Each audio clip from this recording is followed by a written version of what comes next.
just feel like he needs to. He was fiscally responsible, but I just feel like that was year one. Now we are talking about year three, and you're Okay. drafting the quarterback number one overall, and you did not give him the help that he needed up front to succeed. I mean, this kid took 68 sacks, man, and that's Yeah. a lot.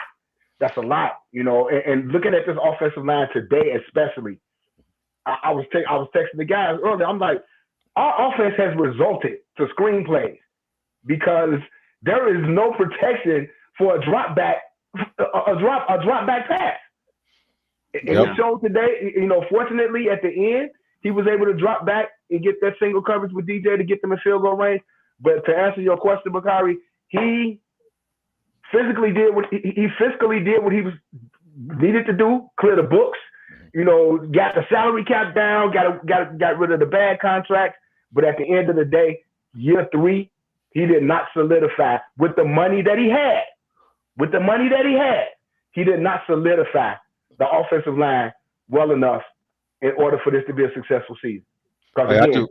Hey, thanks for you have to tuning in build to a Bears Banner. Bears win 24-22. We just in the middle of the conversation, but thank all those who tune in. Hey, what you got, Jay? Keep rolling. No, I was just saying because to me, I've said it for so long. You have to build a team from the inside out. And even on offense as well as defense, this team has been built from the outside in. Our biggest detriments on this football team is our defensive line and our offensive line. And to build a winning championship team, you can't build a team that way. But you know what? What I can say is, in case you guys aren't paying attention, we were sitting offline. Bakar, that was a great question. That's a question from somebody that not only watches football and knows football is excellent. And basically, what he said: do you think that Ryan Poles was being more fiscally responsible in regards to the decisions that he made? I say absolutely, because a lot of times the impression that an entity would have on you is really the first thing that you do. If Ryan Poles came out, just start hitting home runs, boom, I'm spending this, we're gonna do this. This is what we need. Okay, this guy gonna cost so much, so we gonna get him and such and such. Now the ownership is like, okay, this dude is spending all this money and stuff like that. What if it doesn't work out? Whereas Poles walks in and says, you know what, I'm gonna get pieces that we got around, but I gotta be smart with it and try to go into it with coupons. Now, this year coming up, if he is a part of the whole situation, they got to throw the bag. They got to get some dogs out here, especially like as I was saying before with what the Lions did. I think what we need to talk about off season, all that stuff, we could talk about anything else, but before we do that, we got to talk about offensive line, addressing that first and foremost. They were in. If you watched NFL Hard Knocks, they was in the Saquon hunt. The Bears they talked about it in New York. They talked about in the office and said that the Bears were driving up the price on Saquon, even though he ended up in Philly. They was in that conversation. So I applaud Poles for kind of seeing that that he needed a running back to help out Caleb. Swift to me is not a inside running quarterback. We had that with Montgomery, and I don't get why we got rid of Herbert per se. I don't get why we got rid of him when we hadn't proven anything. You know what I'm saying? Because Herbert is a way better downhill runner. So I don't know why we did that, but whatever. Herbert was hot, and maybe I don't know what number pick we got for him, but he was maybe hot, and they got rid of him. But I say the last thing on this. Poles to me remind me. I do IT project manager. Poles remind me of a person with experience doing projects. Right?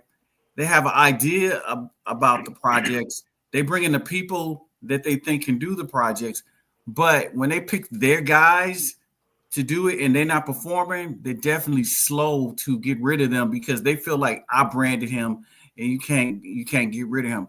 That is okay when you have maybe a veteran quarterback back there that could deal with that, but not a rookie. So Caleb's first year in the NFL is bleached with the same things Justin is, but I think it's kind of worse in one level because Caleb don't have the speed of Justin. And Justin was getting lit up, but he don't have that total speed. And Caleb's eyes is going down. And I saw people open this season, and Caleb wasn't throwing on time. But it wasn't Caleb. I don't look like that's Caleb's fault. If they had invested in the line for real, you get it. And his team, they weren't catching. But when you look at the coaching and Eberflus, he started the exact same way this season as he started last season. The camp's not all that. The team was slow, but today the defense showed up. So it's a lot of skill there. So I just think in that project of Poles, I think Poles underestimated where we really were on the line. He just like, I'm gonna keep this money and we're gonna move forward. He underestimated coaching. On your question, I agree. I agree that I think he was being physically irresponsible. He overestimated what this team was at and what did they need to do to move forward. And here's one example of it. Going into training camp, they said it's going to be hard to make this team. Why? Why was it going to be hard to make this team? Right? And so to me, it made it feel like they thought they had all the dogs that they needed. And so you approach Khalil Herbert like you asked the question. You really didn't show you made this team, right? To me, this is how it came off as. We just put you on special teams until we could trade you, right? Because we got Swift, we got Roshan Johnson, and we got Roshan not running the way he used to, but he was injured. He runs totally different, He sure now he's running tiptoe. So I think he was being physically irresponsible by not addressing the line, and you cannot fix a leak in your faucet by putting tape on it, right? You can't fix it with tape. Unless it's Gorilla Glue. He tried to fix their offensive line because the announcer said one thing today that was interesting. He said the Bears lead the league in unabated rushes to the quarterback. Wow. Yeah. That's an interesting sack. So as much as we could say some sacks are on Caleb, still some of those are unabated runners running towards him. What you got, Jay? No, I was just going to piggyback on what Bakari was saying when he was talking about Khalil Herbert. This whole thing was a domino effect. Yep. Because of the coaching. You brought in Shane Waldron, who Chris Morgan was the offensive line coach from last year. So they finally had established something offensively on the line that they had been working on for 2 years. You bring in a bad offensive coordinator, Shane Waldron, he wants to change the offensive line scheme. So now what you've been running after 2 years, it's going to change because you have a new offensive coordinator. You bring in a guy like Joe Everett, who Shane Waldron wanted, who we paid $12 million to for 2 years, and he's done absolutely nothing. So I still say it's a domino effect when it comes to the results that we've had, because it just comes down to bad coaching. It just comes down to bad coaching. And the thing about it is, now we're in a position where I said last week, we got to rebuild the rebuild. Well, you know what, though? But going back on what Bakari was saying, kind of using the IT world as an example, and you know this all too well, Bakari, you get the hotshot head guy, architect. And if he's in a place where he wants to not only put his stamp on it, but just blow it up to where nobody doubts it, he's making phone calls to all his dogs. So when he brings his squad in, they plug and play and ready to go. And they out here putting stuff out there. And then although the said individuals don't understand the IT side, all they know is how fluidly it works. Poles, this is like his first general manager job. So he's kind of sort of like walking on eggshells a little bit. He doesn't want to make a mistake, but he also wants to show that he's doing something. If we brought a dog in here, I think we brought a very experienced guy, not just an experienced GM, but a GM who's actually been to playoffs and been to Super Bowls. I think his mindset would have been completely different. He probably would have walked in training camp and looked around. It's like, y'all suck. This is what's going to happen. I do believe a credible offense general manager would have came in. I think he would have kept Khalil, because if we looked at this Cincinnati game yesterday, you'll look at the numbers and say, well, Khalil didn't do much, but we watched that game. And that dude, like them little 3, 4, 5 yards he kept getting, had them dudes had the Steelers like, ugh. But it does depend. Yeah, he had 20 carries last night. He had 20 carries for 69 yards. And that was effective enough. That's true. That's true. I'm just saying, you can't get rid of a Khalil Herbert, in my opinion, if if David Montgomery chooses to go. David had the same money, he chose to go. Right there. I get that. And and he chose culture, which was the smart play. But Herbert, to me, wasn't this like crazy far behind David. He was a different style of runner. Right. He averaged 5.5 yards to carry last year. David, we were so used to David. First guy gonna miss. First guy gonna miss. It don't matter. We so used to David. He get 4, boom. He gonna miss another, get 3 or 2. Herbert was more like boom. He gonna steamroll for another 2, 3. But again, that's what ices a game, because at the end of this game today, we didn't have that. We had to go to what? Like Jay said, we had to resort to this screen game, and just a little. These wide receivers, they blocked just a little better because they knew it was coming, because it was all over it. It was all over it. And I don't mind the trick plays, the creativity thing, even when it didn't work. I really don't mind that. We don't have no go-to scenario. I don't really mind that. So they pulled out the stops, and I just think it's amazing for Caleb's psyche at the end of the season that he doesn't go in with this being a storyline, period. Yeah, the only thing I didn't like about that play was the momentum of the game at that point. The Bears had actually was driving the ball, and you was like 3 or 4 yards from being in field goal range. So you really didn't need a trick play. You just needed positive yards, right? Because at that point, you were still up in the game, and the worst case scenario would have been a field goal. But I do understand on another part of the field if you wanted to use that trick play, because now that field was getting a little bit more condensed. But question I have, the Bears win 24-22. How many of y'all was looking at the field goal and you was like, man, I'm not even going. I'm not going to watch. I'm not going. I walked to the bathroom and I didn't even have to go to the bathroom. I just I started watching this. I was in the kitchen. I looked up. I was like, oh, let me start watching this. Didn't watch it. I did not. I didn't watch it. I did not watch it. And when when they said the field goal is good, that's why I turned around and looked. Because when the Packers fans scream, I said, "Oh, he Santos missed it." They were screaming because he made it, but I was like, as I would say all the time, and I has no cap in my mind, I'm like, think outside the box. Number one, what's up, Plank? Number two, Plank.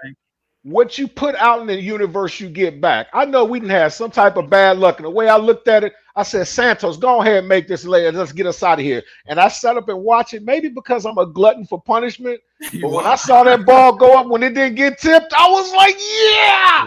I was worried about the tip because I saw who they put out there. Didn't they put their fullback out there? I thought they put like some big dudes out there. I was like, okay, I worry about the miss. They had Patrick Ewing. They had the ghost of Ichabod Crane. They had everybody. But if we want to talk about the game, I go back to something that Bernard said. When they decided that they was going to run the play with Keenan Allen throwing the football, and we had momentum, it was just again, it's about coaching. It's about coaching. What kind of coach is going to call plays like that? Even though I know your team is bad and you desperate, but you have to know what your momentum is like. And the point that I'm trying to make is, even when they scored the touchdown, they came back with that same darn play, Keenan Allen. And I was like, are you kidding me? So Bernard was saying on the text, he said on the text, like, just kick the extra point. I felt, and I don't think it a lot, I was like, yeah, go for the two. Go for the two. But then when they ran the play, I was like, what kind of play call is this? But you get a penalty. So now it's half the distance to the goal line. And I'm like, okay, now you really got to go for the two. And then you kick it. The ball got closer to the goal line. The ball got closer, so you should have went for it. It's coaching. I don't get it. I don't get it. And that's why I told y'all, I text y'all, I was like, fire everybody. Just fire everybody. Come get you some, Plank. Come get some, boy. I tell you what, Jay, it made sense because they ended up making it a 2-score game. So instead of it being an 8-point lead, that's still a 1-score game. A 9-point lead, a touchdown doesn't make you lose. So from that perspective, it made sense. But they called such a horrible play.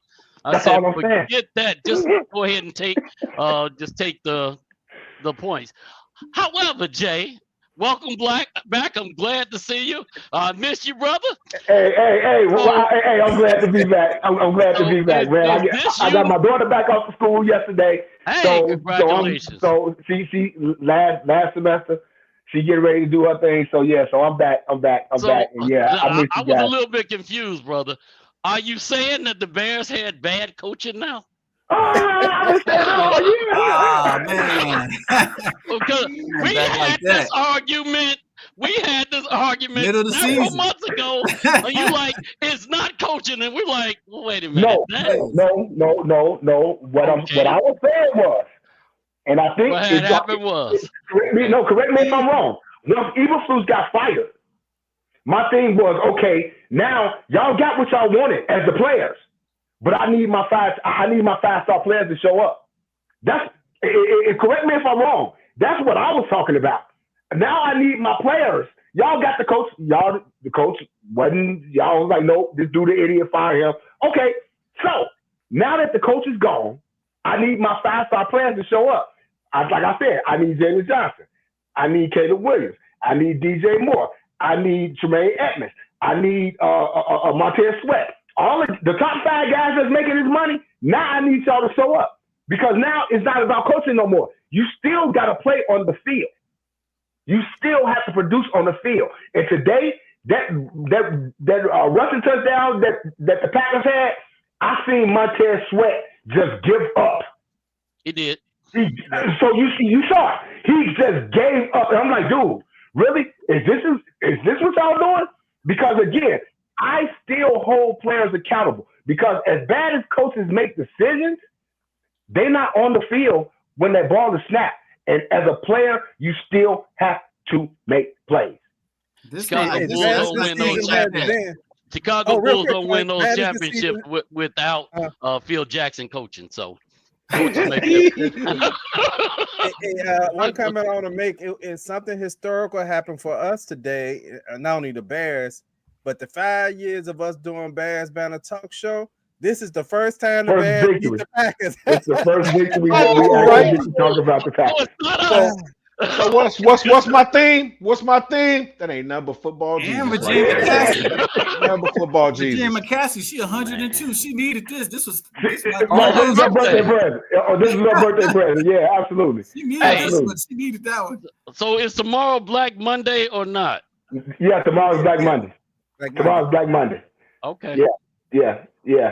Tomorrow's Black Monday. Fire everybody. You know. Yes. I am in line with starting the rebuild. I'm sorry. As much as I hate to say it, Brian Poles has 1 year left on his contract. If you want a potentially good head coach to come here, they don't want to come here with a lame duck GM. So you're going to do one or two things. You're going to hire a coach and extend Brian Poles, or you just going to fire everybody. And like I said, to me, I would much rather have the coach that I want with a GM line them up with a 4-year contract, which is on the same timeline with Caleb, with his 3 years and his option year, and that's how we get this thing together. I think that would make sense for a functional operating organization. That's not a Bears thing. They will let Brian Poles play out his contract if they don't extend him, and then what they'll do, what Johnson will do, if they take. I think it's John from the OC from Detroit, right? Ben what he'll do is tell his guy over there, dude only got 1 year. I'll get you next year. You know, if you don't come, you know, because I don't think they're gonna let him pick his GM. I mean, that's a lot of power to me for a coach that hasn't been coaching as a GM. Right. You know, right? Yeah. If he was, this is the modern. But we talk about the modern NFL though. We talk about the modern NFL. Yeah, you know, that's just like Kyle Shanahan. I don't think they would do it. And then they get 2 GMs, and most of the time the Bears GMs don't they normally get 2 quarterbacks.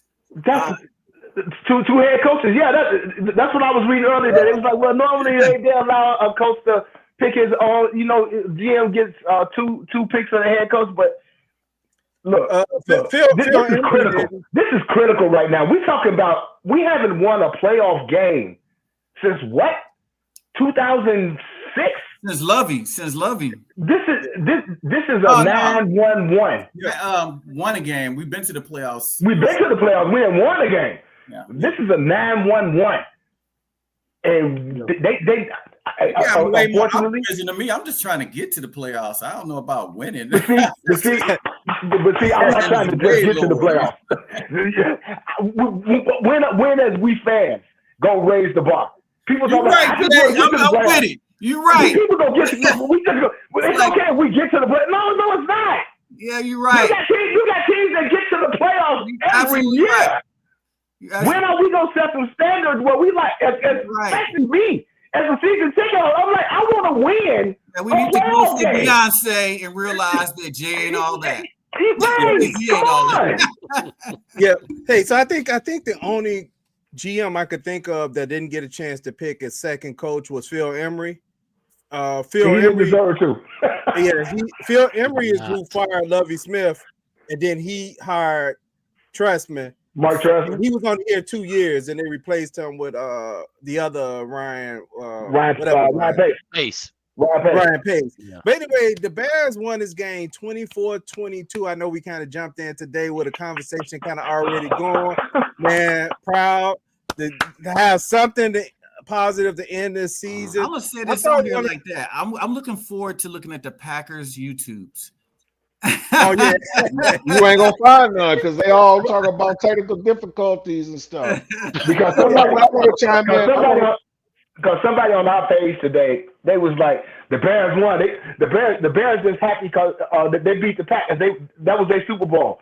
And I went back. I'm like, nope. You know what? You know why I'm happy? We avoided the losing streak, not just the season losing streak, but the streak against the Packers. That's why I'm happy. It has nothing to do with this is our Super Bowl. You know, you have a lot of Bears fans say, as long as we beat the Packers twice, then we good. No. Set the standards a little higher than that. But I'm just glad, first of all, it ain't even about beating the Packers. It's about the losing streak. So now you're not going into next season with a losing streak on your hands. Yeah. So that's how I look at it. What you like? Yeah, a couple things. Caleb Williams was able to develop this last game. He had the ball in his hands with an opportunity to win, and the rookie came through. Absolutely. That's huge. From a development standpoint, I think he's got 20 touchdown passes, as well as the 6 interceptions. That's unheard of. I wanted to just have a couple people that have been talking about the Bears weren't going to win another game after they lost to Washington Commanders. You know what? Y'all were almost right. Almost, but I was like, oh my God. I'm raising my hand. I was one of them. I said, after the Hail Mary, the Bears ain't going to win another game. I believe my brother just texted me. The shot game I expected us to win was one game, and that was Seattle. I thought so too. I said that's the game I thought they may not win. I thought they would win the Seattle game, but but you know what, man, you know what the thing what you just said, Plank, the positive also is out of all these games this year, at least about 5 or 6 of them where the Bears rallied late in the game, and there was some positive play by Caleb Williams. I'm happy for him and the team that they finally was able to capitalize on that. Right, because because they've always had something go wrong, block field goal, time management, some type of flag, right? It was always something go wrong. And today this team showed some heart because as much as they had bad plays happen and Green Bay had bad plays, they actually played with some enthusiasm today. They did, especially on the defensive side of the ball. The defense got them a short field for a touchdown.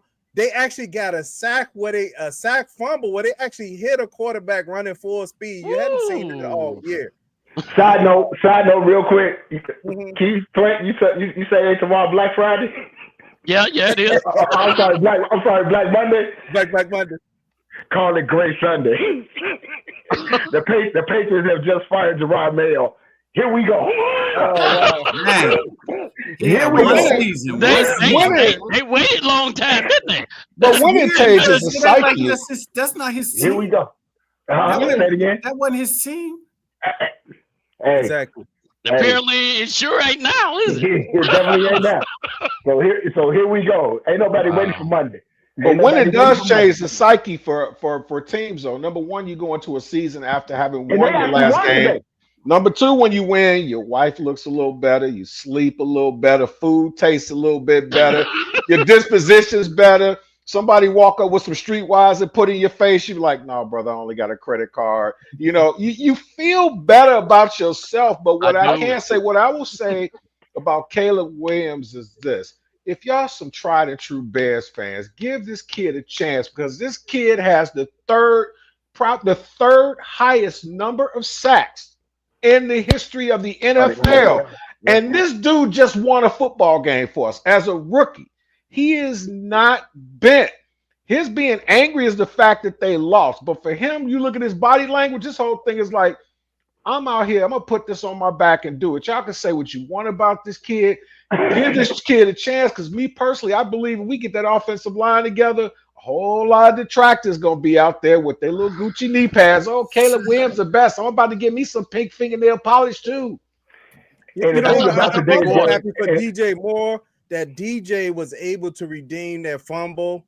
I'm happy for that, because right, just as much as Caleb been criticized this year, we criticize DJ as well, not as vicious as people criticize him. But if that game would have been lost with him fumbling that ball, right? Because man, the way it first popped out, it almost looked like he threw it down almost, right? When it first popped out. But to see him catch that ball, and he did everything right on that play. That play was designed to go to him. He caught the ball, got the ball in the middle of the field, got down, got him time to spike the ball. DJ Moore might have came up a little short of 1,000 yards, but he ended up with 98 catches for the year. 98 catches on the season. And I believe he was 40. I think I sent the number. He was about 40 yards short of having 1,000 yards. Mm-hmm. So even with all the stuff going back and forth, it's still a pretty good season. Individually. I'm looking at the stats from defense. Oh my goodness. Kevin Bynard got 14 tackles. Yes. Safety. Hey, Tremaine Edmonds. I guess he decided not to steal money today. He got 9 tackles for him solo. And you know what? We come out on Tyreek Stevenson. We really do. We give him a hard time. That was a bad play on one defensive pass. But this dude was hitting. He came up. I think he definitely made a difference today. He snatched somebody's soul on one of them plays. I was like, that hurt me. Tyree Stevenson brings the thunder. And the thing about it is, the Hail Mary thing with him against Washington is all everybody see now. So they're not looking at nothing else that this kid do. But this kid is a baller. Tyree Stevenson is a baller. But the Hail Mary thing, people are like, oh, this guy, he do this. Tyree Stevenson, he attacks the ball. He attacks the ball carrier. That's what you need in a cornerback. Well, he needs to balance more of his negative plays and his extracurriculars with his passion. So I trust me, I understand this better than most, because part of my game was just talking smack every play.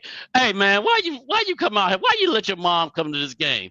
Is that your girlfriend? She go home with me. And that's what I use to get myself fired up. However, there's a time you got to cut some of that off, man. So that's all I'm saying about Tyreek. Hey, Curtis McCall, before we forget, make sure you make your announcement of your company. I got it down below. Oh, yeah. Come on, bro. I'll do it. My company is canyoufitmein.com, and it's a beauty manufacturing app for the Black beauty industry, hair appointments and all types of things they need. But we also launched a designer men's backpack line for fathers. It's called bababackpack.com. It's not an inexpensive backpack. They're collectibles. They drop. So we sold out on Amazon, but you can still go to bababackpack.com and get them. Backpack is built for fathers because fathers get the crappiest gifts. So that's Wait a minute. so we built the backpack basically to show that you care and it has value. They gain value because they limited. They all types of stuff. So you can go to bababackpack.com. You can order them. It can be shipped to you. But thanks a lot. I just appreciate support. We're having a lot of success, and I just want everybody to enjoy the products like that. Right there. We got something going on. We have it every year. You can win your free Baba backpack. There we go. Win your free Baba backpack. Baba means dad, so that's what it means. So it means father. So we designed it on that, and we built it around some of the custom successes. The women tend to like both. It's a big backpack, guys. By the way, it's a 37-liter backpack, so it's like a travel backpack. So you can travel with it or what have you. So if you want to get rid of your kid's backpack you've been wearing to work, or your old backpack from high school or whatever, and you want to step out a little flyer, is what happens. So there's like a $160 and $200 backpacks. That's what I can put my kids in that backpack, man. Look pretty big. What nice to have it. I appreciate Okay, Chicago. go ahead, brother. I just want to make sure we didn't forget to announce it. All right, thanks. But my question is, will the fact that the new culture come in and everything's got to change, do you think this will affect not just Caleb's offensive thinking about stuff? Will it affect this whole new group of people coming in? Will it be like, okay, we are starting over so raw because they got to build a whole new offense around Caleb again? So is this really a reset of the reset for him in that way? Or can they overlay stuff that he already knows, like build it around what he knows? Because sometimes a lot of OCs, we're excited about the Detroit Lion OC, but he's working with a veteran number one, So Caleb's a rookie, and we don't have any evidence that he can, be successful with a rookie. But I'm just saying, do you think they got to run their system, or can they, make it so Caleb can get it in incremental bites and be successful? Because even Caleb with time, it doesn't guarantee a success. It has to be something that he's quick with. Caleb is awesome. I think he is awesome when, like a lot of quarterbacks, when he knows where he's going with the ball. And then he's awesome off schedule. That's like 2-2 when he's off schedule. But is he awesome when the offense is not clicking and he's still trying to figure out concepts? You know what I'm saying? Because that read at the end of the play was the difference in the game with DJ. He had one read.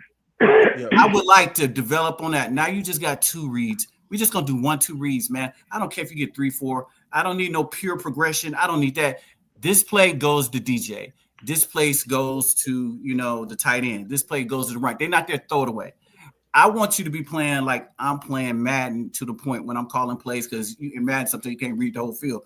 I don't need all that from you. I need to give you small bite size of success to build on, because Caleb hot is unbelievable when he's hot. So I'm just asking you guys, do you think, like you said, these superstar OCs, they forget about the player and they just try to run their offense? Because that's how whatchamacallit got to Detroit.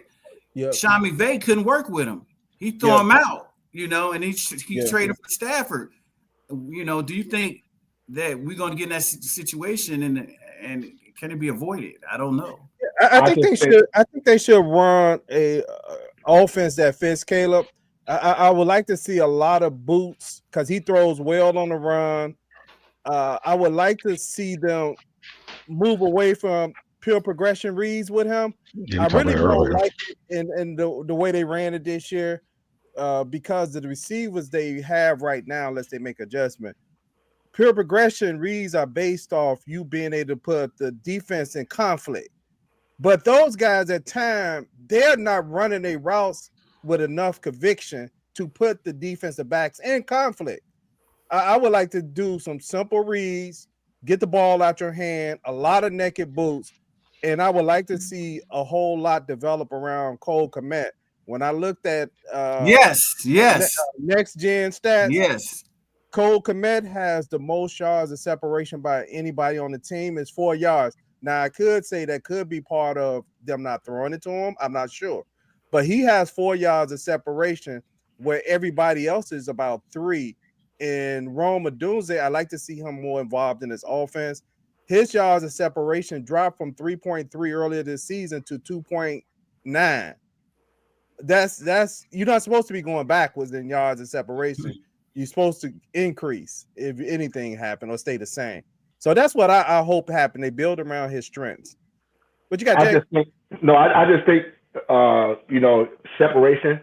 I think Cole Kmet is kind of inflated a little bit because a lot of times, especially at this part of the last part of the season, he was normally chipping and then going out for a route. So now you separate it. So it ain't like you have somebody that's actually like sticking you. But Great again, point. I want just to go back to what I said at the beginning of this year to ask Bakari's question. How do you bring in a offensive coordinator / new coach that's going to work with Caleb with the development that he had this year? And to me, it still goes back to, and I'll be saying it again next year. Unfortunately, I thought I was going to trademark this. The 3 P's. The play caller, the play caller, the protection, and the playmakers. 2 of the 3 that we had this year failed us. And puppies. Well, okay, first of all, the play caller failed us, and the protection failed us. Did we have the playmakers? We don't know. We think we do. We don't know because the play caller failed us and the protection failed us. And today was a prime example, again, as I said, how our passing game resulted to screens. The last time I saw this, and I had to think about it, but I was watching the game. I'm like, when was the last time I seen an offense revert to screens? Justin. No. I'm just saying anybody. It was the Super Bowl. When Peyton Manning, his first Super Bowl with the Denver Broncos, I think it was against Seattle. It was I was like, oh my God. I was like, they just running screens because they had no protection for their quarterback. So to answer your question, whoever comes in, they need to be able to build off of what he's done this year because no matter what people say, I think Caleb had a great season as a rookie on a bad football team. So if they can build off of that, bring somebody in that can study the film from this season and like, okay, we're going to keep this. We're going to build off of this because we did this good. But the Bears need 4 offensive linemen. They need 4 starting offensive linemen. It's going to be tough. So like you say, like I said, the rebuild has to start next year. Do they extend Kevin? Do they extend Kevin? No. Okay, I wouldn't. First of all, Caleb Williams is not the problem. I'm happy to announce to everybody that he's no longer a rookie. He's completed his rookie year. He is a legit quarterback. That is not a question or a concern that City of Chicago should have anymore. He's adjusted to a number of different offensive for the last couple of years. He had one offense at Oklahoma and different one at USC, and then he got Shane Waldron's for the first half of the season and was stuck in that offense for the rest of the season. So, I don't think he's going to have a problem with whatever system they try to adopt him to. He's going to question it. He's going to ask a lot of questions. That's similar to what he already did to Shane Waldron. And Shane Waldron, if you actually paid attention, he didn't have the answers even early on when Caleb Williams started asking these questions. The Chicago Bears, from a skill position standpoint, we got a good group of wide receivers, even if we lose Keenan Allen this year. We've got to get an offensive line. We need to do the interior offensive line more than anything. I think it's going to be real hard getting a competent center, but we've got to see what we're doing. And we also need a D-line. So I'd like to see the Bears come out, getting us a good offensive coordinator that really knows what he's doing. Hopefully he's somebody who's had a history of being successful. But that's kind of where we're at. But you got You know guys. what? You got it. You got to look at it this way. In Hard Knocks, the one thing that I actually saw that was really good was when they sat him down and they put him in a situation and they said, "Okay, what do you do with this?" And he goes out and draws up this play. So he does have the propensity to be able to not just read defenses, but be able to think on the fly. So that's a positive. You can bring some things in, but even as a second year guy, you don't want to overwhelm him. If I'm a smart OC, when I go in, I'm going to see what he knows, not just what he knows, what he's comfortable with. That's going to be my base right there. Okay, then I'm going to incorporate some things that may be similar, maybe some wrinkles to what he already knows, and add stuff. Something that I hate to say his name, but it has to be true. Aaron Rodgers says every year when you go into the off season, you should learn something new and work on it, and then you can incorporate it. The problem I see with a lot of these guys out here is they look at these quarterbacks, and especially in a situation who's a guy who's going to be a second year guy. In your mindset, oh, I've dealt with so many people and da da da, and he's supposed to know this. How is he supposed to know it if you don't ask him if he does? You're under the pretense that he knows it, and you feed him this stuff. And when stuff goes wrong, the first thing you do is you look at the quarterback. It's like, no, it's not.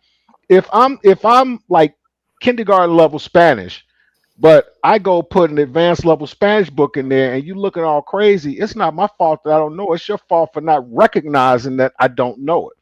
But Caleb's upside is great. Like I said before, very first thing I'm doing before I even hear anything else and anything, address the offensive line. Tevin is my dude. Love him. He's probably the best offensive lineman we have, but unfortunately, he's been hurt too much. Do I want to eke out this? It's just like with Justin Fields.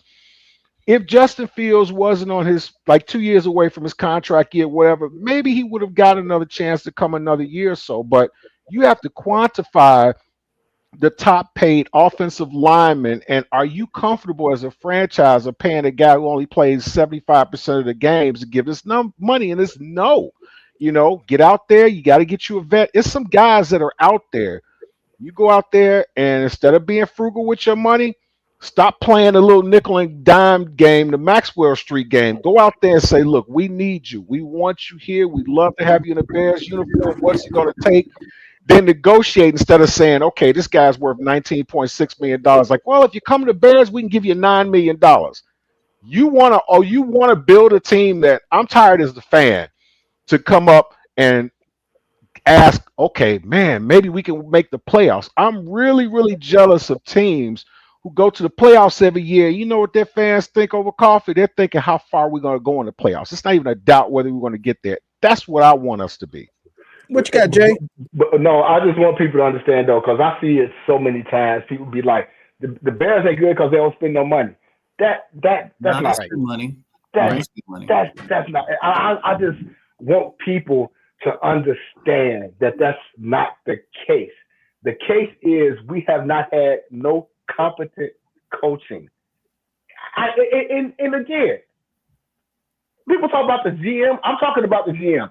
Because the GM they actually makes the coaching decision, but until we get a competent coach, because the GM can be bad, but if he hire a good coach, it really doesn't matter how bad the GM is.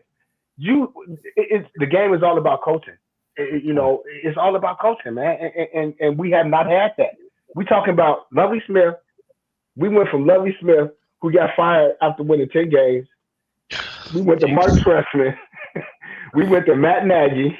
Lovie could win with us out there, man. Come on. Come on. Yeah, he was just a great coach, He just a great coach. He also gave us Lovie gave us Caleb. He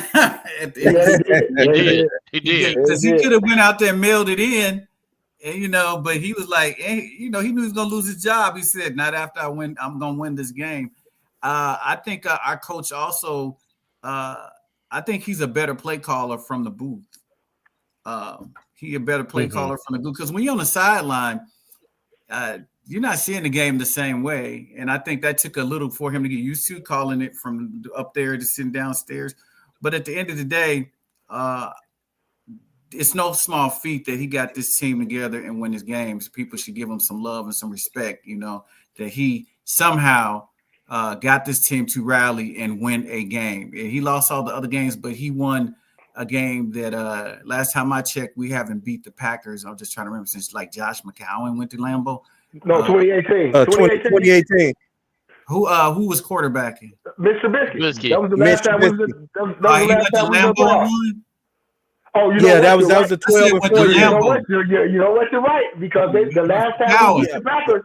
Yeah, it was Last time we McCown. beat the I Packers, remember we that went to because I field. wanted McCown the steady quarterback. I like, man, he You're went right. to Lambeau to win. So I'm just talking about went to Lambeau, and that's no small feat. Yep, you're right. Jordan Love Right. not playing to me is not, it's not an asterisk in the game because he didn't get to play because they still was scoring. Everybody else was out there, and of course their backup was playing elite. That same backup beat us before, So I just think that the talent in there, and I look forward to. I hope that Poles he will get, in my opinion, either he's going to play out the contract or he'll get it. I don't think they will extend him though. I think they will make him play it out, and that's not good. I hope I'm wrong. They should extend him and let him finish up. But I think with this kind of season, they're going to do what they're going to do and make him play it out. And then now there's this urgency because, but they think to themselves, they're going to get the Detroit Lions coach anyway, regardless if the GM is there or not. So they may not extend Poles, and that would be really sad. I think It's going to be hard. It's going to be hard to convince a coach to come here with a lame duck GM. It won't be hard for the Detroit Lions coach. That's just my opinion. That's just my opinion. Hey Jay, you mentioned. Oh, go ahead, Plank. First of all, there's only 32 head coaching jobs available in the NFL. So all of this is really hard to convince coaches. It's really not. There's only 32 of those elite jobs that are available in the NFL.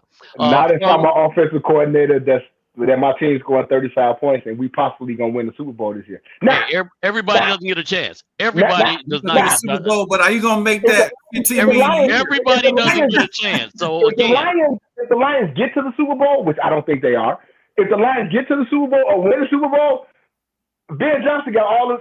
He accomplished everything that he needs to accomplish. So he's like, yeah, I'll just take whatever.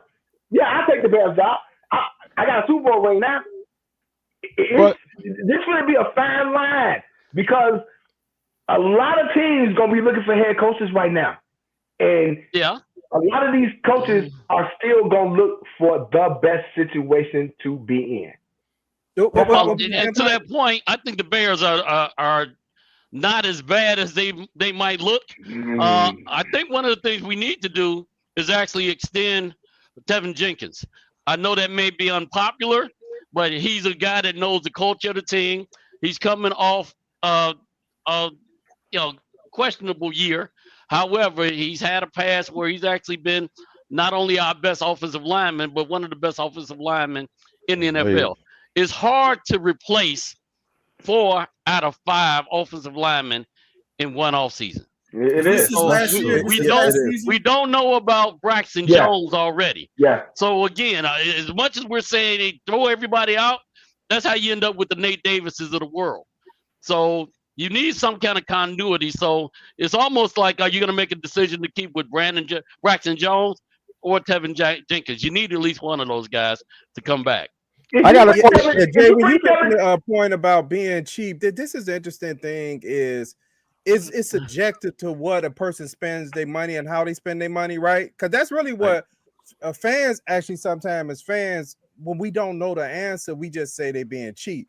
Right. A lot of times that's not really the answer, being cheap. Yeah, maybe they're being cheap on the coach, but they ain't being cheap on the linebacker. Maybe they're being irresponsible. So let's put it in your personal situation.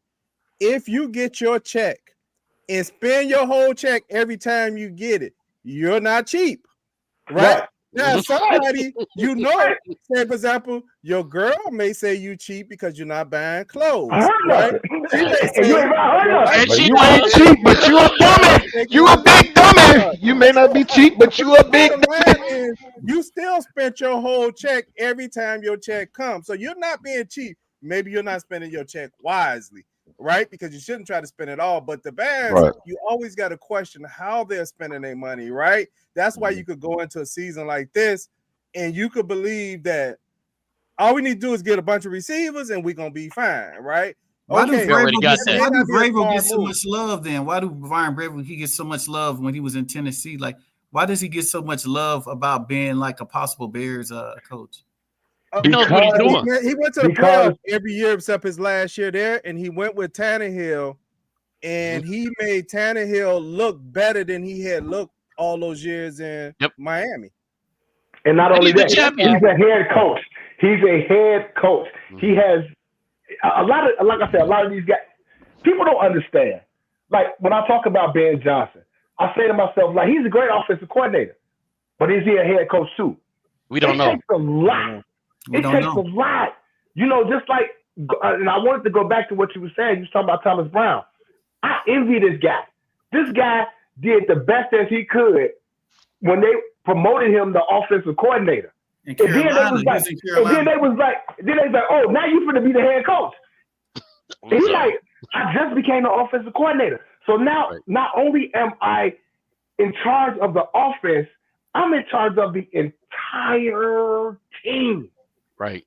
It takes a special individual.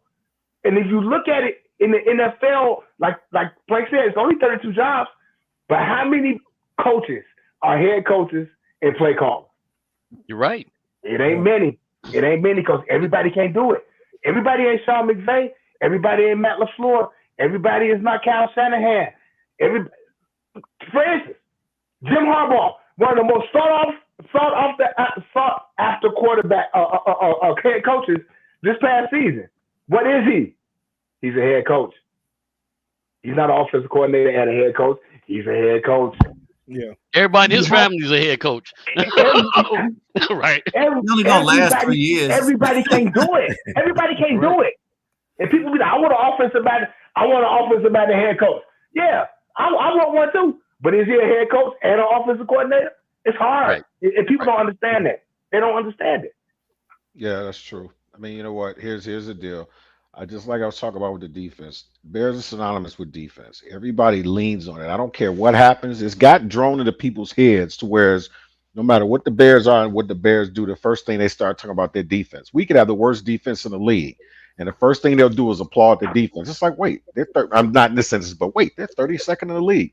Not that they're great, or I'm just saying in a scenario, not that they're great, but because that's all we talk about. The problem that I have with people getting so attracted to hiring an offensive coach, just like you said, we might score 40 points a game, but then his mind's eye might be the place that the defense gives up 46 points.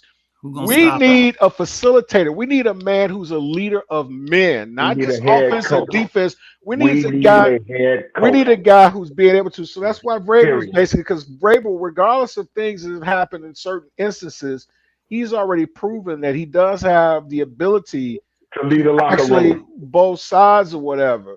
But I think a lot of times what we need to do is we need to go into this open-minded. We need to stop talking about we want an offensive-minded coach. We want this, we want that. What we want is the best guy that could come in here and manage this mess that we made, clean it up, and fix it. It's almost like a catch-22 with decisions you make. Just saying your whole family is an heirloom that everybody's peak thing in their history was to go to prom. It's your turn. Everybody is taken up except for Precious. Do you say, I'm not going to prom because Precious ain't my type? Or do you extend yourself and say, well, I'm going to take one and go to the prom? It's just certain things that you have to really think of. You have to look at a bigger picture. You know, what's important to the franchise and not just for that spot.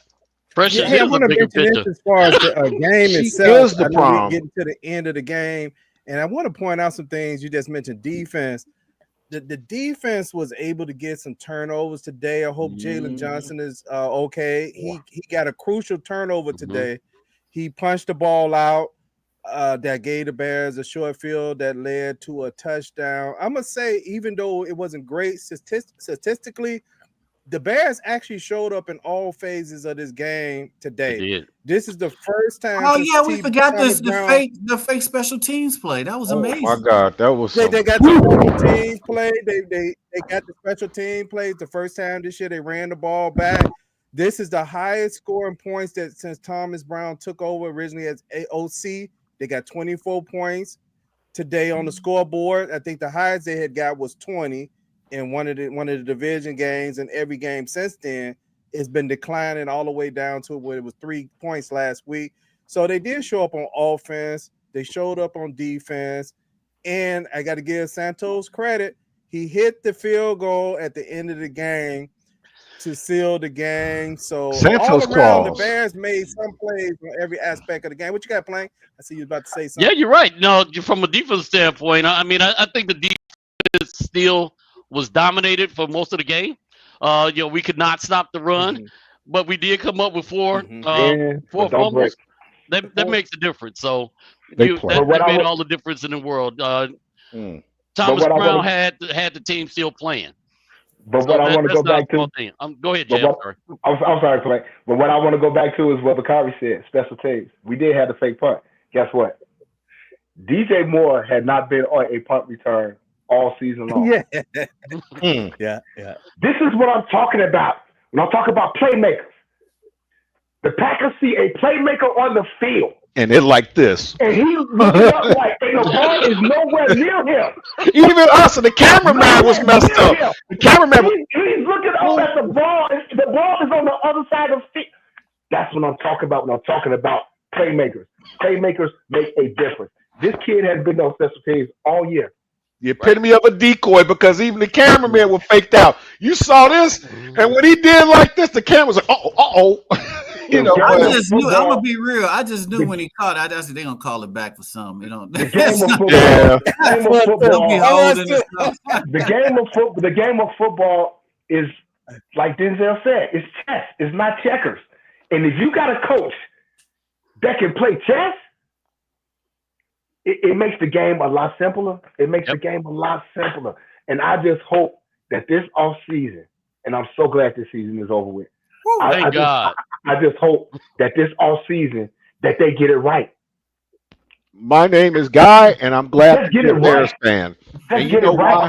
Because what I want to say is this: despite the we didn't have the great season, we kind of did real bad. What I want to say is I have to applaud them for showing up, because most teams would have been like, man, you know what, let's get Vegas. And we were talking about that because a lot of guys were acting like that.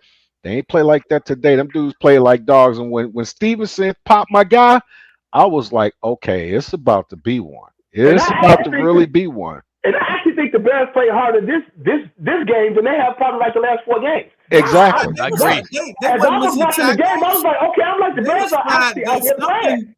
Something I know it's bonus week, but dang, they was missing. They weren't missing tackles.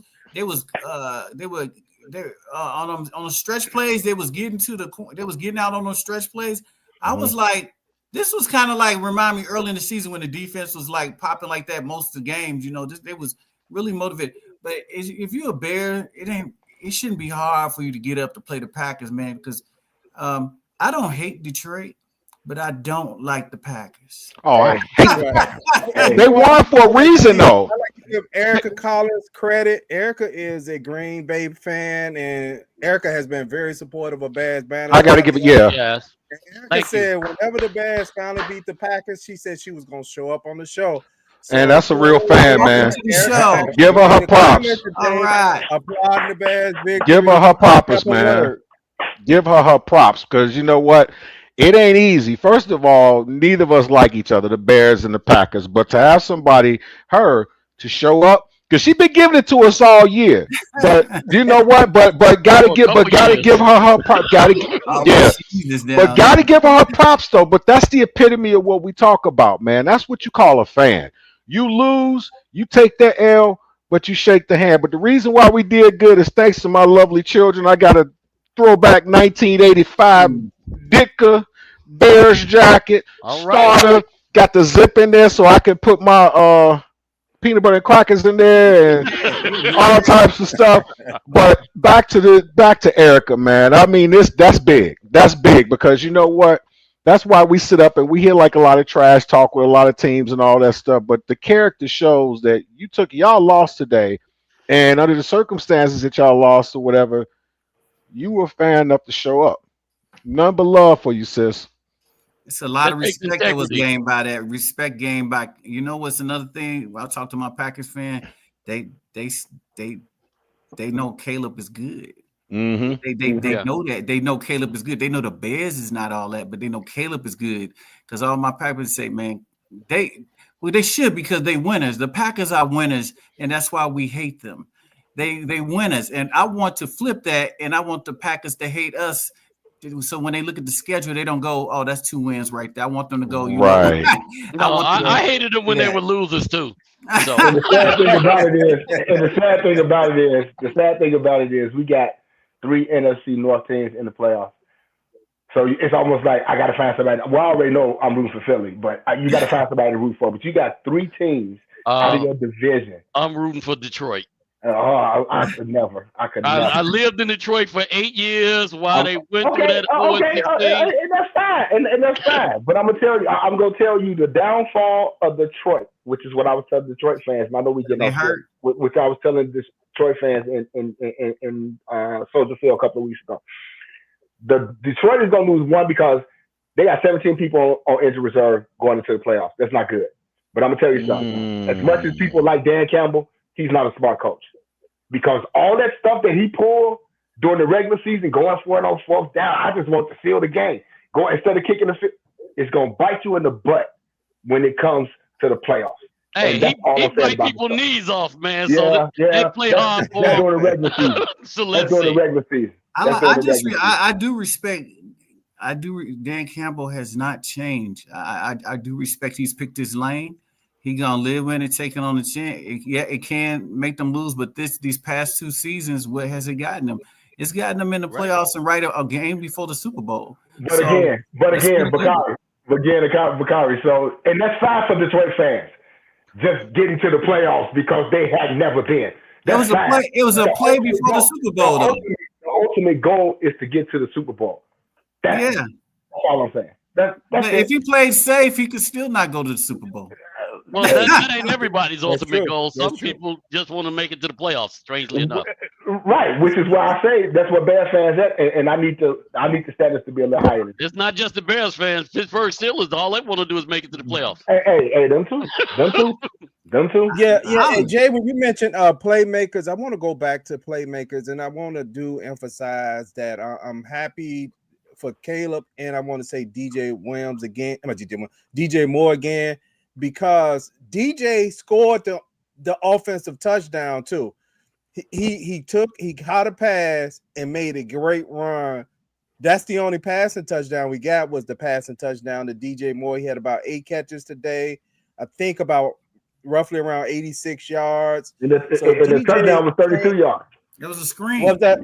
The touchdown was 32 yards. 32 yards. So if I was giving out a game ball today, it would have been to DJ Moore today. I know that fumble at the end of the play, but that play should have never been called. I think it was a side adjustment, but hey, that's what coaches that we supposed to just, run that ball, run out the clock. But offensively, I believe the Bears, they did enough today to win. That's why they did win this game. And if y'all got some grades, let's get some grades to the offense. I mean, what y'all have? Y'all got any grades for the offense yet? I got to see. I got to see around the board because, again, like I say, anytime your passing game results to screen plays, your passing offense, your offense is bad. And DeAndre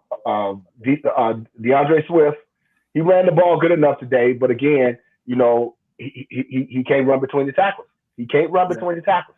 Everything That's all year. Outside, So I give the offense a C today only because they weren't good, but they put up enough points to win the game today. So I get the offense a C+. I mean, they scored 17 points for the most part. They tried to stay ahead of the change. They couldn't really move the ball though. But even with that, they found out a way to ink out a win. So that's got to mean something.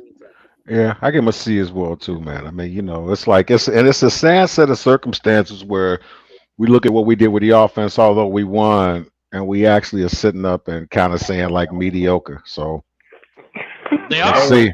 I mean, They yeah, were. yeah. I'm gonna be the outliner here. I'm gonna give the offense a, and it's not. Hold up, calm down. I'm gonna explain my A. I'm gonna explain my A. Calm down. I'm grading it on like a 1,000-year storm. Right. At the end of the day, when people reflect on this game, they're not gonna reflect on all the things that happened. They're gonna reflect on the fact that the Bears found a way to win in Lambeau. Now, if this was a regular game, That's a which it good wasn't a regular game, they had everything in the world not to play for, and they showed up and played. The offense got it together and they played. And I'm giving them an A on the fact that they went down to Lambeau in all those conditions, cold conditions, whatever.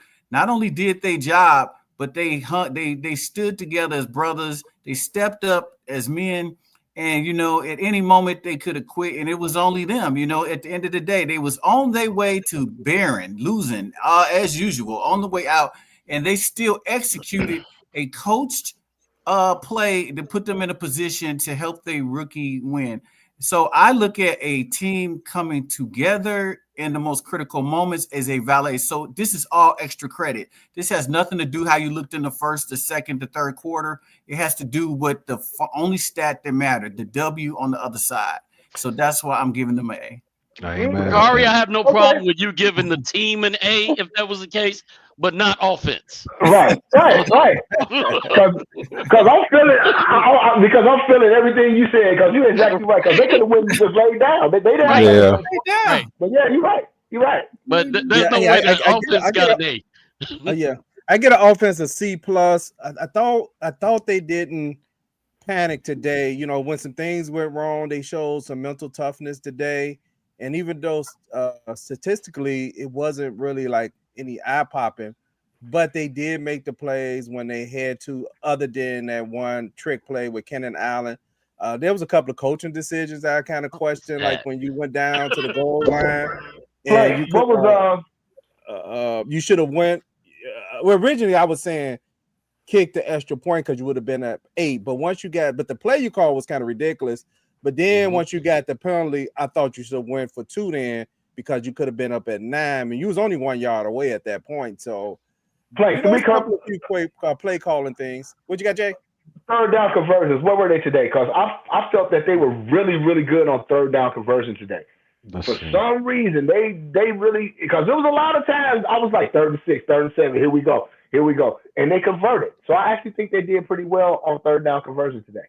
Okay. Yeah, I don't have that stat, unfortunately. So. I'm looking it up right now. 50%, 7 out of 14. Okay. They did well. They did well on third down conversion today. But still, I'm still giving them a C. 100% on 4th down conversion. 100% on 4th down conversion. Hey, that makes a difference, right? Yeah, it makes a difference. Defensively, now I would give them a B because they played bend but don't break today. They gave up some big, like Bernard said, they always give up a big pass. Man, they give up a big pass every game. 40-yard pass, no problem. They still played well today with a bend but don't break. And not only that, they was out there hitting. Christian Watson's injury was a non-contact injury, but they put pressure on the quarter. Not a lot of sacks, but they put pressure on the quarterbacks today. And one of those pressures resulted into Jordan Love injuring his hand, which made him exit the game. You don't never want to root for injury, but that's always a plus on your side when the starting quarterback is on the sideline. So I give the Bears defense a B today. Okay. I give the Bears defense a B today too, and it would have been higher if they hadn't given up 183 yards rushing with everything that they did. So that's the only way I can go. But they only gave up 1 more yard passing. So it was 184 passing, 83 rushing, 5.5 yards a clip. I still will give them a B though, because they were, regardless of the points that they ended up giving up, which is 22. They still came and they played, man. So and we have some turnover. For defense, I'm giving the Bears a B as well. I mirror exactly what y'all talking about. The Bears ended up getting 80 tackles, so they had a lot of players that got in on plays. They were all going to the ball. We couldn't stop the run, but that's something that happens. But with 4 fumbles, so you got 4 turnovers. The Bears were out there playing defense, so you can't take that away from them. They showed some heart today. I gotta amend my thing because I'm left-handed, so everything is dyslexic to me. They only gave up 83 yards rushing, so I'm gonna give them a B plus. Seemed like they gave up way more than that. Okay. It didn't look like they could stop them going inside. So Oh, I take that back. No, I did read it right. They have 4 fumbles. They got 4 fumbles. They had They okay, had 2 fumbles lost. Yeah, 4 turnovers, 2 turnovers. yeah, for 4. Denver. They had 2 turnovers, right? But they caused 4 fumbles. I think Yeah. 2 of them they was able to get back on it. They recovered 2. I take that back. Yeah. Yeah, they did about 84 yards rushing. I'm Yeah. like, wait a minute. 184 Crazy. passing yards and 184 183. passing yards, 183 rush yards. Hey, I get the Yikes. Bears defense a B today. Everything y'all said, I agree with. I did think they got some turnovers when it was needed. They did struggle again against the run. They actually got a sack fumble. They just got to be able to get the quarterback down when they get there. A couple of blown plays, but still said in all, they actually still came out when it was needed to get the Bears in that position so they could get that short field. And the Bears needed that because during this losing streak, they were not getting no turnovers. Okay, Yeah. that's my turn. I'm gonna give the Bears defense an A. Okay. And I'm gonna explain my A for the defense. It's not as bad as B, but I'm gonna explain my A. My A for the defense is what we talked about. It was key moments in the game where I believe the game was lost and won. That was that 4th down play where they stopped them from converting. That was huge. Yeah. That was huge. Another key thing was they didn't give up. They gave up another touchdown later, but the Bears, when Jordan Love was out there, I hadn't seen it ever since Jordan Love taking over. They early on, Jordan Love was 2 and out. The 2 times he went out before he got maybe two times he went out before he was 2 out. They were holding Jordan and giving the offense a lot of chances, and that includes those 3rd down stops they were doing. So they definitely would bend, don't break, but early on they were very aggressive. So when you get turnovers, if we take those turnovers that they didn't get, those 2, and convert them for anything, that could have been more points for the offense. But in a critical moment, what did they do? They held the Packers to a field goal at the end of the game, and it was that field goal that allowed Caleb to have to go down there and get a chance to get it. They held him to a field goal. He could have got the 1st down and got more. They just got a field goal. So I am curbing up because who was against, because we talking about a playoff team. We talking about a 4-win team going against a 11-win team. Right. That's a giant in the world of football at this time. Not that the Packers are giants because they're really young, but in the world of football, that's a big comparison of coaching. I look at the coaching catechism more than the actual players' ability gap. So I'm going to give the defense an A2 because they did that, and I just think that they are they showed up, and I would love to I wish I could see what they said to them to make them play. I don't think it was money. I think it was a lot of pride. I think it was for future jobs. I think it was for a lot of things, but I don't know. I just wonder what he had gotten into them to let them play for. Now I did see this. They did have a card that said finish. Mm-hmm. And that to me is good coaching. You tied to a 10 because see, guys, a symbol without people behind it doesn't mean much. But when you create a symbol, like I created Baba with people behind it means father, it means much more. So people, they carried them cards on them and they were handing them to each other.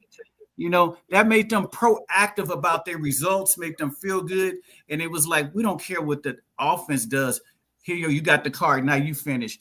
I like that kind of camaraderie ship. I like that kind of possible build. I hope they can carry that over if whoever get to stay, But that's really good coaching, but more than anything, that's good leadership. Like you had a rebuttal to that A. Yeah, Bakari, I got a problem with that. You don't give an A because we won a game on the last play by 2 points. You gave an A to the defense, and you gave an A to the offense. Yep. If that's the case, we shouldn't be waiting to the last play to pull it out. We weren't playing against the Pittsburgh Steelers from 1976.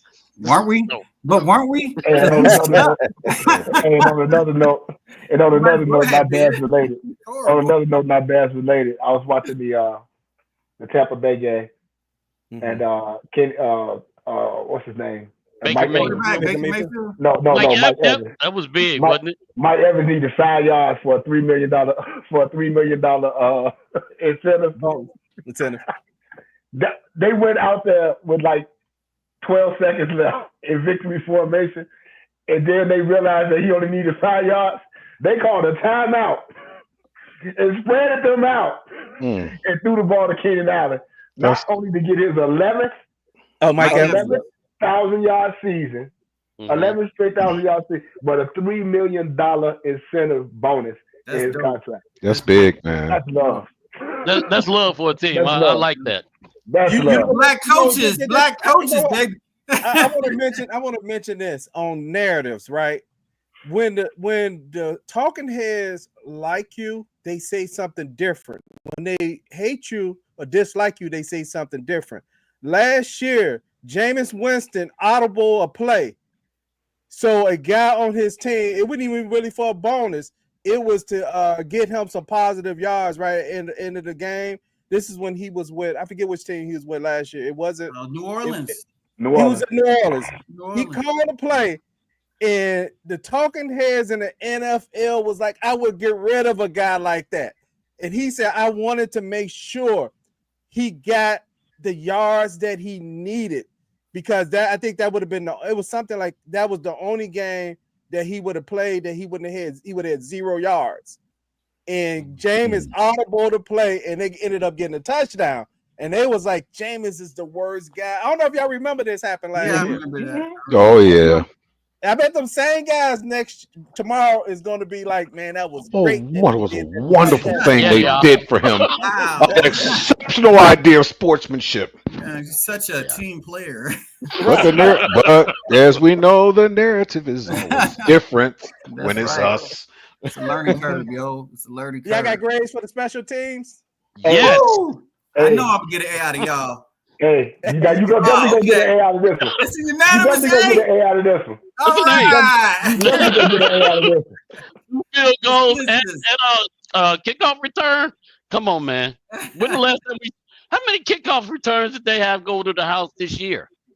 So if you look at that, that's a really rare thing that's happening. So I don't think none. I think there may have been one, I don't but think you know none. It's been a few kickoffs that went to the house today, but you know that was a punt return today. Yeah, that was a punt return today. Yeah, that was a punt. Yep. Yeah, it was a punt. Yeah, that was a punt. Look, as I said, anytime you do something to fake the cameraman out, because like I said, when you saw, like you see one, they're going to show the one view where the ball is kicked up and you can see the field. But when they showed the one where DJ's like this and he's doing like that, the cameraman's on him. All of a sudden, when he does that, you can swear, whoa, hey, gotta give my A, man. Bounds. I think they thought it went out of bounds. Shoot, I did too. Yeah, I didn't know what was a all right. A unanimous What- A. That's like the What was our scores, man? B for the game. You know what? I don't have it in front of me. I think I had 24. I had 24 to 21. that's pretty good. Okay. wow. I pretty think you had you might have had around 23 to 18. 23, yeah, something. I just something said the like Bears Something were like gonna win. that. Right. Hey, See what happens when you love the Bears so much, you don't bet against them. I didn't pick them to win, so I didn't. I picked I them to win did. in the group, but I definitely in my fantasy I said they was gonna lose 30 something to 12. I didn't think it was gonna be close, but the games are normally close. But I didn't think it was gonna be close because the Packers had something to play for, so that's why I didn't think it was gonna. Hey, does this mean the Packers no longer own us? yeah. Yeah, Okay. they Yeah. still own us. Kansas City loses 31-0 to Denver. We got Wow. a lease. Jordan got a lease. You don't have ownership, but Jordan got like a lease. Renewable. He is a lease with an option to buy. You don't own us. And this setting up for the Bengals to get into the playoff, right? Because They better watch it because once you get Joe Cool, I think Joe Cool can get Kansas City fits. He do it every season. They start He like they does. sleep, and every season they just all of a sudden start playing. out of their mind, you know. Yeah, because I think they need Kansas City to lose, and they needed I believe the Dolphins. Maybe it was the Dolphins to lose. And they needed somebody else to lose. So they had a bunch of stuff they got to They had get a bunch through of to make stuff to it. happen. Yeah. Yeah. Wow. Well, Hold on, we got a comment out there. Oh, since he's out. Oh, here you go. Oh, wow. Okay. Since Denver had to out. lose. Okay. Thanks, Gino. Hey, thank you, Denver. Gino. Okay. Hey, Gino. Denver had to lose. Okay, that's what it was. Denver. I'm sorry. Oh, okay. Denver had to lose. And they beating the brakes off KC right now. Denver, boy, went in with a rookie, Sean Payton, and rebuilt them. Russell wasn't bad in Denver, just a misconception. I don't understand this. This is not on the Bears. Why do Pittsburgh think? I know what Tomlin's saying to himself, but how much time do he think he can get out of Russell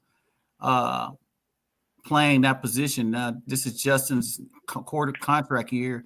Russell, you know, you're going to extend him for what, $40 million, a 2-year, 3-year deal, 2 years, a 3-year deal guaranteed. Nope.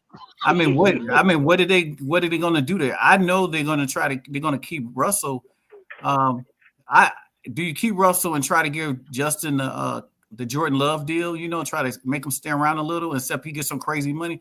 Because Justin said he didn't want to leave. If I'm Justin, I don't want to leave at all. I don't want to learn another offense unless I get offered, because they're going to throw some money on it. I don't want him in New Jersey playing for the Jets and the New York Giants. He's not going to do well. I just want him to keep staying in the system. So I wonder what you guys think. Are they going to keep both of them and try to keep both of them? They're not going to keep neither one of them. I don't think they're going to keep. Yeah, I don't think they're going to keep. They're not going to keep neither one of them. Yeah, I don't think neither one of them. I think both of them going to be gone, because I suspect Pittsburgh is going to get knocked out in the first round, unless the playoff goes different. But if the playoffs go the way they train, they're not going to keep. They can't get Justin Fields' best position to me would be to consider going to Miami. Miami gives him the best chance to play, because I do not believe that Tua is going to have a long career. How did they let both of them go, though? I mean, how did they let both of them go? They can't let both of them go. Almost 40 years old. And play who? You got to look at free agency, because guess what? What's the kid name in Minnesota? Yeah. Sam Darnold. Sam Darnold was going to be a free agent. Minnesota got 3 or 4 quarterbacks that can go to another team anyway. Kirk Cousins is going to be a free agent. They are not going to keep neither one of them. And neither Jones. One of them. I said they definitely going to keep one of them. Definitely. Definitely. How much money do you give Justin Fields? How much money do you give agent Russell Wilson, who has not really played all that well? How much money do you give them? That's the deal. If we want to keep, you do the same. You do the deal like you did with Jordan Love and Aaron Rodgers. You know, your contract. Russell's going to take less. Russell understands he's going to take less, and Justin is going to take less, and they're going to take less, and they just do a 2-year deal, because Russell's not going to make it 2 years. He will make it maybe half a year, another year. I think that's if we actually looking at it, and I don't know, this is us looking at that Justin Fields is okay with sitting on the bench. I think that's if we're looking at it from that point. I'm only going off what he said. That's what he said. Pittsburgh. Yeah, he said right. But I'm just saying it's a big. I think Justin Fields, like any other player, wants to start. Yeah, and I pick Miami as one of the options. But if he's not Miami, if he wants to be a bridge quarterback, he could go to New Orleans. The Raiders. I'm thinking about teams that may be drafting a quarterback, but he could actually start until he doesn't play well, right? Or if he doesn't, he play well, he keeps his job. Yeah, you're right. Because this is his payday time. Some team they're gonna step up and pay him. They're gonna step up. Why would I take, for example, why would I take him? Why would I take $10 million for a short-term contract at Pittsburgh if the Raiders are willing to give me a $40 million 2-year contract? They gonna pay. They gotta pay. They gotta go. That'd be awesome. But he definitely, if he get to another team, they gotta pay him. It's not like Cleveland don't have a quarterback. Yeah, they don't have one. They got to pay out, but they don't have the money because they got Deshaun money on the book. So I don't think. Well, they got you know what all that Justin money. Fields needs to do? He just reconstructed his contract, so they didn't come out with what the reconstruction was, but they did reconstruct Deshaun Watson's contract.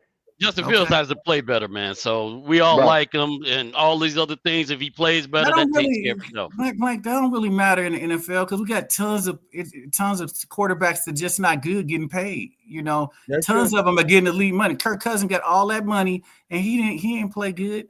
Aaron Rodgers didn't play good. I mean, he played a little good later, but I'm not worried about Justin's. You know the difference there, Bakari. Sorry to cut you off. Reputation. Great?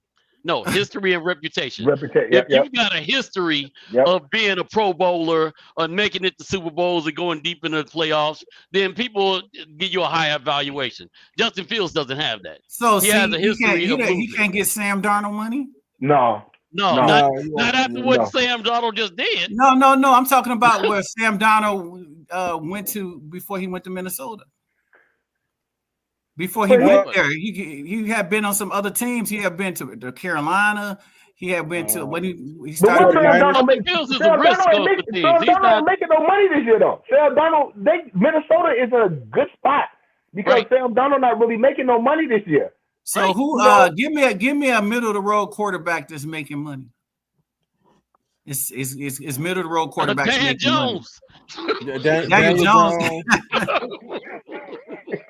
Somebody gonna throw the bag. And he's on Minnesota now, ain't he? Yeah.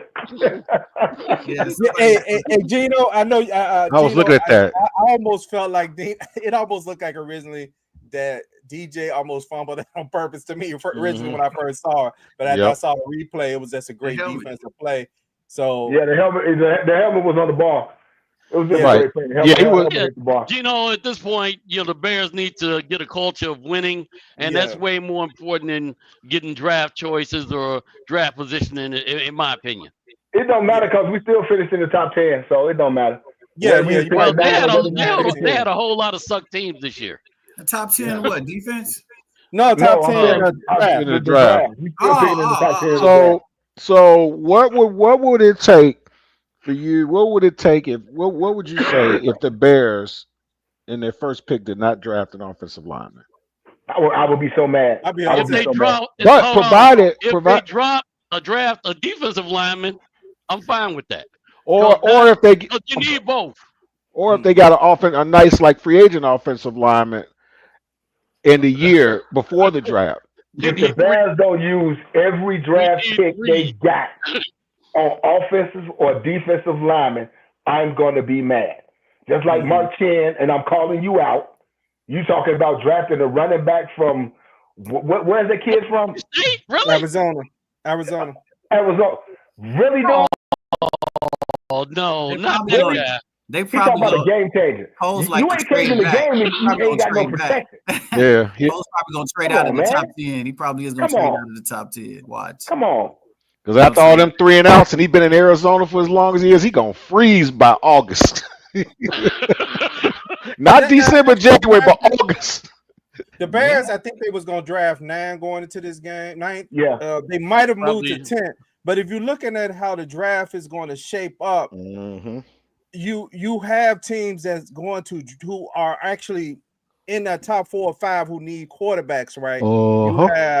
You have in there Cleveland, the Giants, the Jets, the Raiders, New Orleans, the Raiders. You don't have that many quarterbacks coming out. You don't have that many quarterbacks in the draft. So what's going to happen then is you're going to have your receivers and some of your offensive linemen and maybe your pass rushers. So the Bears are actually in a decent position, even if they 9th or 10th, because the people who are going to draft in those top 5, they're probably not getting linemen. They're probably trying to get quarterbacks. And so you're not going to have a lot of movement. In my opinion, you're not going to have people moving out of those draft picks, right? Because in previous years, you had like a team like the Bears or some of the other teams that was 1-2. Because even the Panthers may be one of the few teams that might trade back. I don't know. I say that he might trade for, he'll trade for a lineman. He could trade for a veteran lineman. Man, the Panthers ended up with the same, same record, 5-12. So God, why there was a lot of bad teams this year. Jeez. Yes. Yeah. Yeah. Yes. Yeah. Like I said, you got your 6.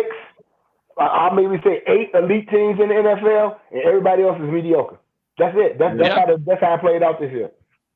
That's how it played out. The Patriots might be one of the only teams that is that low that's not going to draft a quarterback. The Patriots, I don't know how they did today, but they only won. They won today. They won today. So the Titans actually got the first pick in the draft this year now. The Titans got number 1 pick. Okay. Yeah. So why they fired their court? They fired their coach after they won. Culture. Yeah, they did. Yeah, they did. So Robert Kraft was like he was in line to get the number 1 pick. Yep. Oh, but yeah, he's a single owner, so of course he's like, dude, you know what you need to do. We don't need to be winning this game. And he fired. Yeah, because Rob Mayo got fired today after his team won. So it is a good job. He won. They should have just fired him last week like everybody wanted to. Right. No, he got fired. He got fired for not following instructions. He got fired for winning. Yeah, hey. I want Shadur.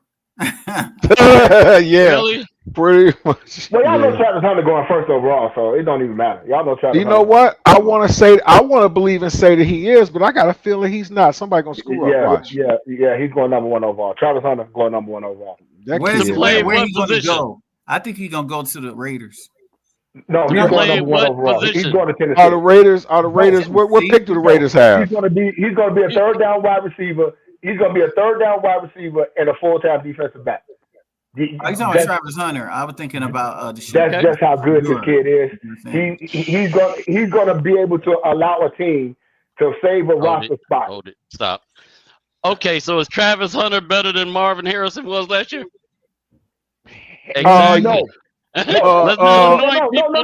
No. He's just able to provide you more. He's able to play defense. He's able to be a full-time cornerback in the NFL. On third down as a wide receiver, he can be a third down wide receiver. Not a starting wide receiver, but you can incorporate him in your offense, which allows you to save a roster spot. That's just how good this kid is. As a rookie, you need to have him work on playing one side of the ball and learning that. But he can be a full-time cornerback in the NFL. If you just I agree. Him, right, but he can't be a full-time cornerback, part-time receiver.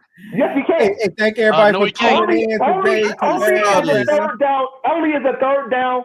I'm not saying a full-time wide receiver, but when it's third and something and you need to put wide receivers on the field, he's going to be able to be incorporated as a third down wide receiver. It's going to be all he can take just to keep up with the wide receivers that he has to go against.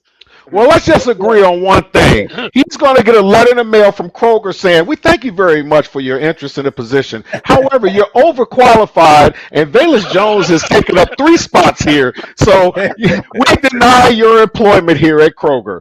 Velus, go get put that on pump 6 real quick. Hey, his girlfriend wants to play wide receiver anyway. Oh, God. Go ahead, Bernard. I want to acknowledge this. We got more Packer people in the chat, so I want to acknowledge Aaron Rodgers called in a favor. He's still owner and operator. He ain't no pay. He a pay. That's my guy, Zeb, man. Zeb is like. That's why he can't win in New Jersey, because he's still trying to pay money on the lease in Chicago. Pay stuff on Chicago. You can't win, huh? That's okay. But we got to have some final thoughts, man. A couple things. Number one, I want to say Happy Founders Day to the brothers of Cap Alpha Psi. I had to always give the Divine Nine some love right there. And for me, my guy, one of the guys I was in kindergarten with, y'all saw a picture of Darren D. Montgomery, who is actually on Bears banner. Got to hang out with him. My boy, I've been knowing him. We went kindergarten together. And I got to chop it up with him, and he's been texting me back and forth about the Bears, man. And God bless y'all. Hey, I want to send a rest in peace.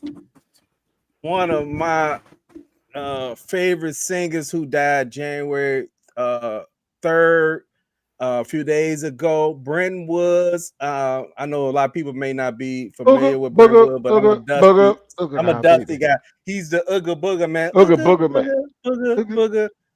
And they actually have been playing in some of LeBron James commercials in recent years. Yeah. Yep. Right, but Okay. anyway, he died at the age of 83. Sorry And to hear also, that. But if y'all- you're watching this game, watching this show, please hit the subscribe button. We talk Bears all year long, so we're gonna come back and talk about Black Monday. If there's been change in GM, we're gonna talk about the coaches. We're gonna talk about the draft picks. I know we went a little long today, but y'all got any closing remarks? Y'all want to just give me some kind of sign, girl. Oh, I'm glad the y'all got Bears. any- baby. I'm glad the Bears showed up today I'm and they just finally glad. got the W over Green Bay. It- That's 2 wins for me. It's 2 wins for me too, because like I said, I'm just glad they ended the losing streak with a win to close out the season, and for them to be beating the Packers in that. I'm good with that. So I'll just say this last thing. disappointing season, but we okay. There will be next season. Caleb will be John Wick 2. Next season, he will be John Wick 2, and he's going to be ready. So let's just be positive about that. John Wick 2, because John Wick, every movie, he killed a lot more people into every movie. He's going to keep killing them teams. Bulletproof suits, I guess so. Kevlar. Hey, I'm looking forward to next season. I hope we could get something going. And I did think this was a positive end of season for particularly Caleb Williams and the Bears and DJ Moore and any of those guys who are going to be here next year to end the season with a win. And for some of those guys who've been here a while, like Jalen Johnson and Cole Kmet, this is the first time they ever beat Green Bay since they've been on the Bears team. It's a big deal. I'm sure those guys are happy. Yeah, for guys on the podcast, thanks a lot for coming up and showing up. I know this was a very difficult season. This was not the expectation that we came out with, but it takes a lot for you to come up and still show up for the podcast and contribute and be there. Yeah, so it means a lot, man. So that means you got a lot of integrity. I appreciate you guys showing up and being there for each other. Thank you. Absolutely. Anything else before we close out for the day? No, just subscribe. Subscribe button. Okay. I said no because I got to go to the store. I got to get ready for the week. Okay. Hey, thank everybody for tuning in. And so we'll be back on, I think, Thursday this week. Me and Christian would be. Unless something happens tomorrow. the 2-minute drill for sure. We're going to have that where we're going to do a recap of Caleb's season, his rookie season. And anybody wants to come on, you're welcome to come on. Until next time, peace.